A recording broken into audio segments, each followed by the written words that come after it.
Former U.S. Attorney Barbara McQuade briefed MSNBC viewers on the legal strategy at play and reports that President Donald Trump's legal defense team is considering offering special counsel Bob Mueller an interview with the president.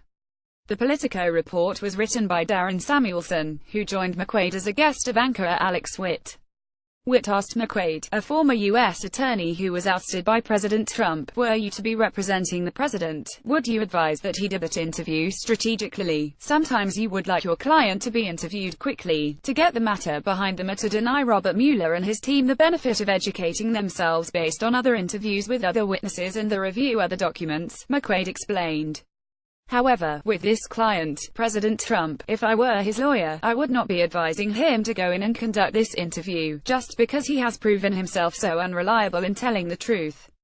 This is not a media interview. This is not a rally where you can engage in puffery. Here, facts matter and you can be charged with a crime for making a false statement, the longtime prosecutor reminded. Puffery, if you will, or inaccuracies along the lines of what we've all come to expect from this president, could that constitute perjury? Witt inquired. In this context, it would have to be a material false statement, and that means just an important false statement.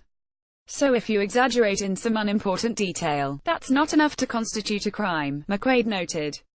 But changing a story, we've seen evolving stories, for example, regarding the statement on the meeting with the Russians in June of 2016. Once you commit to a story, we can't see shifting versions of the story down the road. So for material facts, it is a crime to lie. Is it a foregone conclusion that Mueller will wanting to interview the president at some point? Witt asked later in the segment. I think it's likely. I think it will likely come at the very end of his investigation. You want to have the benefit of all of the information, of all of the documents and other witnesses, so that you can have your one shot at this interview, McQuade explained. That's why I think it's likely to come at the ending.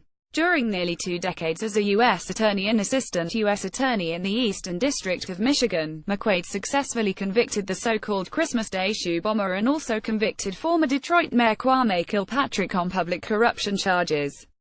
Watch professor at the University of Michigan School of Law Barbara McQuade explained the legal dynamics surrounding whether Donald Trump will be interviewed by Bob Mueller.